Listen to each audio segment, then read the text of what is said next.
ito na po ang love ng buhay ko. Nate Mendoza.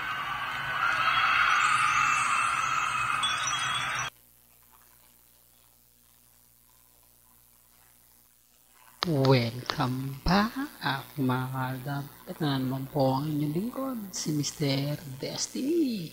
At syempre panibagong update na naman po tayo. Panibagong mga kaganapan po kina Maine Polkerson at Richard Polkerson.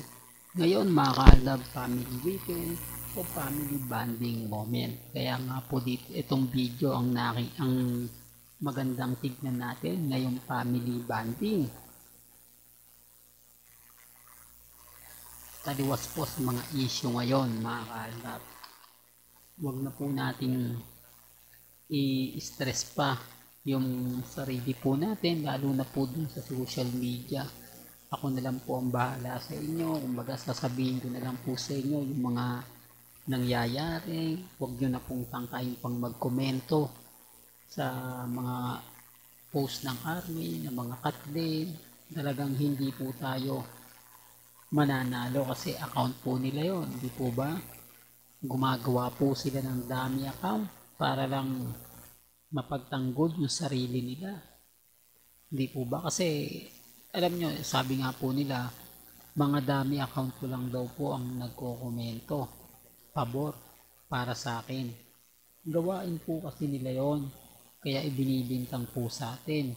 Sinasabi nilang gumagawa ko ng 100 dami account para lang kumbaga kumampi lahat ng mga komento at umaayon at pumapabor po sa akin. Kaya nga sabi ko sa inyo mga kaldab, ganyan po sila kadesperado. Ipinipilit nila yung tipo na wala na talaga. Pagkatapos ikukumpara po tayo, bakit yung Aldab Nation hanggang ngayon hindi sumusuko? Hanggang ngayon matatag? Hanggang ngayon kampante? Di po ba? Kaya nga sabi ko sa inyo mga kaldab, maraming mga video ngayon ang gumagawa ng mga edited picture, mga videong hindi ka panipaniwala pero tinatangkilik po nila. Karamihan po kasi doon mga kaldab, mga dami account lang po yun. Na totoo naman po, pwede kang makagawa ng maraming account sa social media. Magagamit mo yon kapag gusto mong paangatin ang isang post, o pwede ka rin magbayad sa Facebook, di po ba, na para kahit hindi po o parang ipopromote na ni Facebook yung post mo at nakikita nga po yan ng mga tao. Kahit sabihin natin na ayaw mong makita yon, ipopromote ng Facebook yon, dadaan at dadaan sa wall mo. Siyempre kapag nagkomento ka, mas dahaba pa po yun, diba? Mas marami ang kumbaga, alam nyo na yung ibig kong sabihin mga kaldab, na yung tipong kahit anong gawin natin, kahit anong sabihin po natin, magiging bitter lang po tayo. Ganyan po sila kadesperado, ganyan po sila ka-inis sa atin, lalo na nga po kapag sinasabi kong nawawala si Mama Ten, sasabihin nila nandyan lang yan, hindi naman umaalis si Mama Ten kumbaga kasama pa rin yan ng pamilya Polkerson, hindi naman yan kumbaga nawawala. Makikita nyo naman po kung sino nga po ba talaga yung kasama ni Mama Ten, kung bakit wala nga po si Mama Ten, at sino nga po ba talaga ang kasama ni Mama Ten. Sa part po kasi ng video nakita nyo na sinasalubong na po si Alden Richards ng mga fans sa London. Makikita nyo mga kaaldab na ang mga post na lang po nila Daddy Bay, Alden Richards naando na po o tapos na po sa airport, nasa bahay na po sila o nasa hotel. Remind ko lang po mga kaaldab, for the record lang po, alam mo po yung mga nakikita po ninyo, nababasa nyo po sa social media, kaya ano na lang po yun, Basta ang importante po, yung paniniwala po natin. Yung tayo-tayo na lang po yung nagkakaintindihan. Tayo-tayo na lang po yung nagkakaunawaan.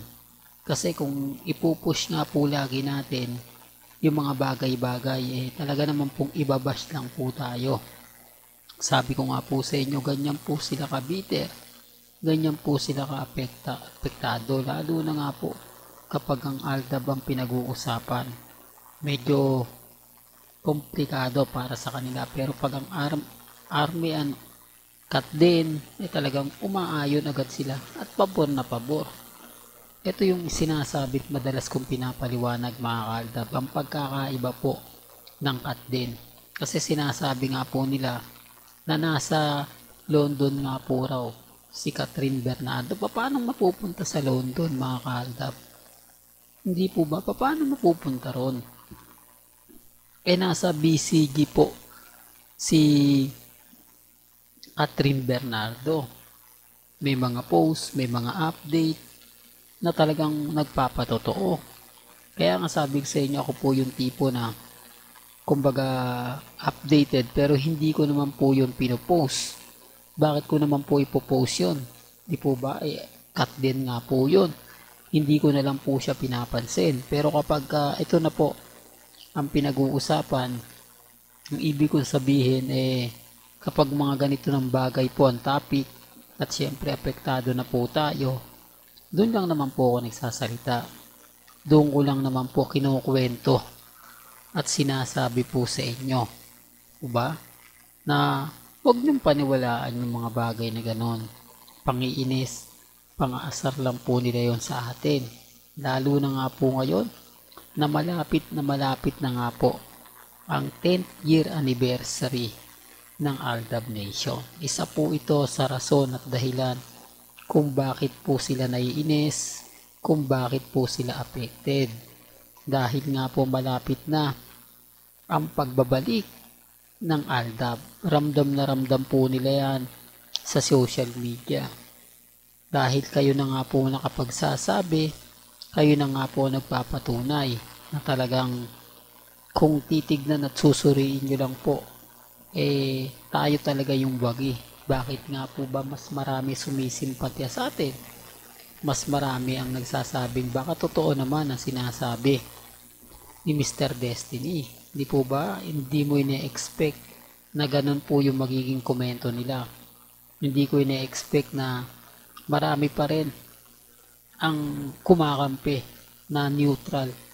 Di po ba? Although sinasabi ko lang po ito mga kaaldab sa mga dumadaan. Ang ibig kong sabihin kapag sinabi mo po kasing neutral, andun yung point mga kaaldab na kumbaga kailangan andun yung point na iisipin mo, magkokomento ka na nakakataba ng puso. Nakakataba dahil kahit balibalik na rin natin yung sitwasyon, makikita mo pa rin at mapapanood mo yung mga bagay-bagay po na sa atin lang po talaga nagmumula. Hindi po ba? Well, hanggang dito na lang po ang ating latest updates. Kaya kung gusto nyo pa po ng pinaka-latest at sariwang update, lagi lang po kayong tututok dito po sa channel ni Mr. Destiny para updated po kayo sa mga bago at sa mga latest na i-upload po natin maya-maya lang. Kaya kung bago ka lang sa channel na to at isa kang true-blooded Aldab Nation na nagmamahal kila Mengay at Isoy, tama po ang channel na pinuntahan mo.